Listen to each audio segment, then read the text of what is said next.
day is silently drawing near, the 108 stars of destiny are gathering.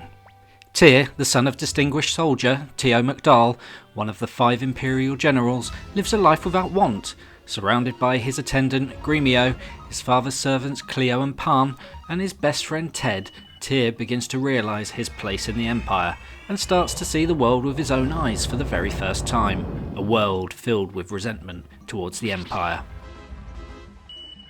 Suikoden is a 1995 game, released on the PlayStation 1 and appearing 3 years later on the Sega Saturn. Originally created by Yoshitaka Murayama, the game is loosely based on a Chinese novel called Water Margin.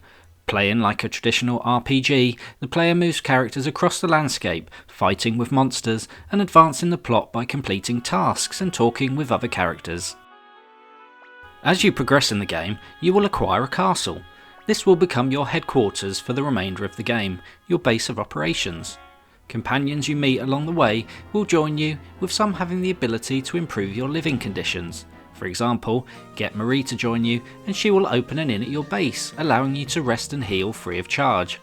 Find Mose and convince him to join you and you'll have a blacksmith on hand to upgrade your weapons. And welcoming Vicky into the fold will allow you to teleport to previously visited locations. There are 107 companions you can discover as you explore the vast towns and cities on the world map. Some of them will instantly join your party, but others will require you to meet a set of predetermined conditions. It is important to add as many companions to the rebellion, to build up your party and army in order to become a force powerful enough to take on the might of the Empire. Suikoden employs a fairly traditional turn-based approach to its combat, with battles triggered through random encounters. Your battle party can consist of up to 6 allies, with a formation system in place.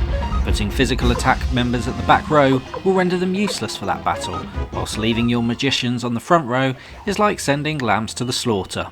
A simple strategy of healers and magicians at the back, with strong physical attackers up front, will serve you well. Your combat options are pretty standard, with attack doing physical damage, defend reducing damage taken, items, using an item from your inventory, and unite, which allows you to attack in combination with your allies, teaming up to inflict greater damage to the enemies. Finally, there's the rune option, which allows you to cast spells. Some characters' rune spells can be cast continually, while others will be limited in their use, only to be replenished when you rest at an inn. One feature I did particularly like is the free will option. Selecting this allows your team to automatically select and implement an attack of their own choosing. This is a very useful feature for when you are grinding or when you find yourself fighting weaker enemies over and over again. One of the elements I really liked about this game is that every now and again you will find your army thrust into battle with the Imperial army. These battles unfold differently to the normal combat screens, employing more of a rock, paper, scissors approach. You have a selection of attacking methods at your disposal. The charge attack is useful when being attacked by arrows, but will find itself vulnerable to a magic attack. The bow and arrow attack is strong against magic, but next to useless against charges. And the magic attack is strong against charges, but is weak against arrow assaults. You can also employ special moves that you might find useful during the battles. These include the ability to learn the opponent's next move, increase the strength of your charging attacks, and using the Dragon Knight to attack with a dragon. I tried them all to assess their benefits, but ultimately I just felt they added little to the combat, and with 2 of the options sometimes failing, the risk always seemed greater than the reward. Occasionally you'll find yourself thrust into a duel. Similar to the battles, this also relies on the rock, paper, scissors approach. You have 3 commands you can choose from: attack, defend, and special. In this instance, attack beats defend, defend beats special, and special beats attack. Simple in its execution, and a great way to add more importance and an increased sense of vulnerability to the combat. Employing bold, bright and colourful visuals, the graphics in Suikoden are beautiful.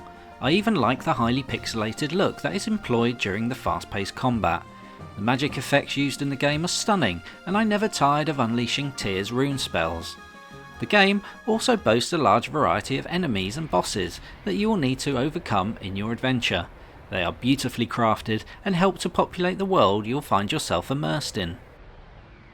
I had a really great time with Suikoden. There was much to like here and plenty to keep you busy. From hunting down the 108 stars to engaging in large-scale battles and exciting one-on-one combat, this game tries a lot of new things and arguably manages to pull them off in a cohesive manner. The story is compelling and there's a lot of variety in the locations you get to visit and explore. If you haven't played Suikoden yet and are looking for an epic RPG, I would highly recommend this game. Overall, I would give Suikoden on the PlayStation 1 a 9 out of 10.